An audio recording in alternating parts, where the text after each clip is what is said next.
বাংলাদেশের জাতীয় ইতিহাসের শ্রেষ্ঠতম অধ্যায় হল ৭১-এর মুক্তিযুদ্ধ। ১৯৪৭ সালের দেশ বিভাগের পর থেকে ৭১ পর্যন্ত সময়টুকু ছিল পশ্চিম পাকিস্তান কর্তৃক পূর্ব পাকিস্তানকে শোষণ এবং বঞ্চনার ইতিহাস। আদর্শিক, সাংস্কৃতিক এবং রাজনৈতিক পার্থক্যের সাথে সাথে ৭০-এর নির্বাচন কেন্দ্রিক বৈষম্য বাংলাদেশের স্বাধীনতা আন্দোলনের পথকে আরও প্রশস্ত করে দেয়। এক রক্তঝরা যুদ্ধের সাক্ষী হতে হয় পুরো বিশ্বকে। মুক্তিযুদ্ধে বিজয়ের মাধ্যমে স্বাধীন বাংলাদেশের অভ্যুদয় ঘটে। এই বিজয়ের পেছনে রয়েছে দেশমাতৃকার দামাল ছেলেদের আত্মত্যাগের অপূর্ব নিবেদন, মুক্তিযোদ্ধাদের দূরদমনীয় অগ্রযাত্রা। জাতির সেই ক্রান্তিকালে চট্টগ্রাম বিশ্ববিদ্যালয়ের বহু শিক্ষক, ছাত্র, কর্মকর্তা ও কর্মচারী শহীদ হয়েছিলেন। তো চলুন জেনে আসি সেই গৌরবগাথা।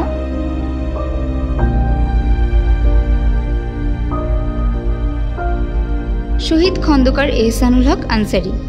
তিনি ছিলেন এমকম শেষ বর্ষের ছাত্র। ১৯৭১-এর ২৫শে মার্চ ঢাকা যখন পাকিস্তানি সেনাবাহিনী কর্তৃক আক্রান্ত হয়, নম্র ও শান্ত স্বভাবের এই ছাত্রটির চক্ষু সেদিন প্রতিশোধ স্পৃহায় দাউ দাউ করে জ্বলে ওঠে। চট্টগ্রাম রেলওয়ে অস্ত্রাগার থেকে অস্ত্র লুট করে তিনিও ঝাঁপিয়ে পড়েছিলেন মুক্তিযুদ্ধে।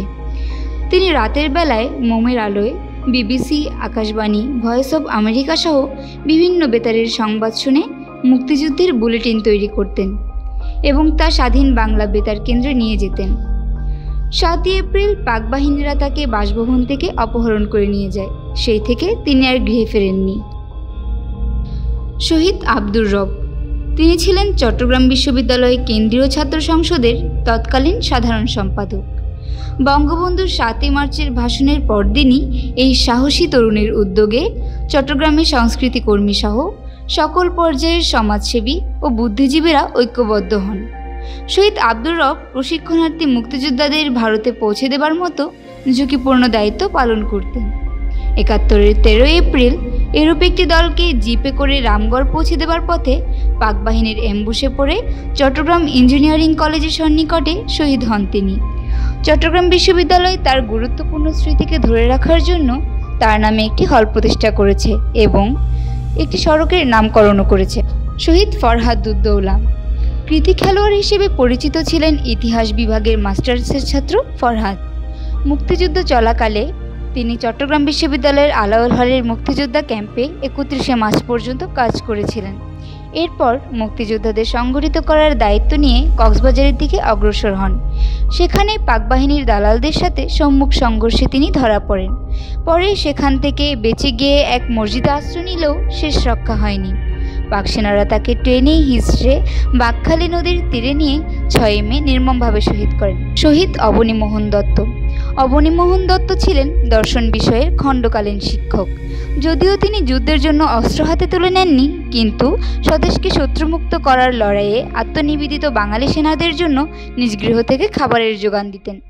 বাঙালি বুদ্ধিজীবী নিধন প্রক্রিয়ার অংশ হিসেবে ৭১-এর ৮ই মে তাকে ক্যান্টনমেন্টে ডেকে নিয়ে নির্মমভাবে শহীদ করা হয়। শহীদ মোহাম্মদ হোসেন বীর প্রতীক। চট্টগ্রাম বিশ্ববিদ্যালয়ের প্রকৌশল দপ্তরের চেইনম্যান ছিলেন। তিনি নৌকমান্ডো আক্রমণের প্রশিক্ষণ নিয়েছিলেন। ৭১-এর ১৬ই মে নিশ্চিত মৃত্যু জেনেও শত্রুপক্ষের জাহাজ ধ্বংসের উদ্দেশ্যে বিধ্বংসী মাইন নিয়ে কর্ণফুলীর তরঙ্গকে তোয়াক্কা না করে ঝাঁপিয়ে পড়েছিলেন। সে অভিযান সফল হলেও মোহাম্মদ হোসেন আর ফেরেননি।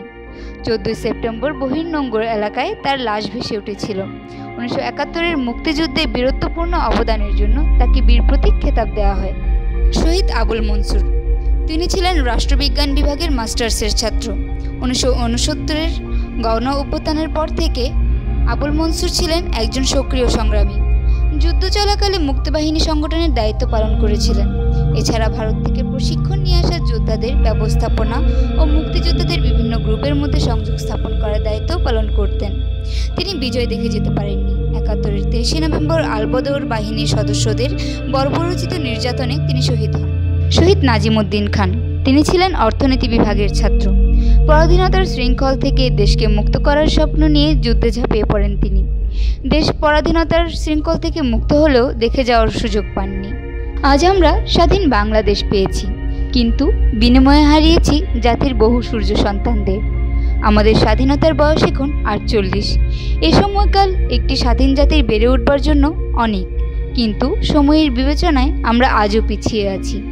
30 লক্ষ মানুষের রক্তস্নাত এই স্বাধীনতা আমাদের জাতীয় জীবনের সবচেয়ে বড় অর্জন। মুক্তির সংগ্রামে চট্টগ্রাম বিশ্ববিদ্যালয়ের ছাত্র, শিক্ষক, কর্মকর্তা, কর্মচারীদের অবদান ইতিহাসে স্বর্ণাক্ষরে লেখা আছে, অনন্তকাল ধরে থাকবে, যা যুগ যুগ ধরে দেশের সেবায় চবিয়ানদের উদ্বুদ্ধ করবে। চট্টগ্রাম বিশ্ববিদ্যালয়ের এই শহীদগণ সহ মহান মুক্তিযুদ্ধের সকল শহীদের প্রতি নিবেদন করছি বিনম্র শ্রদ্ধা।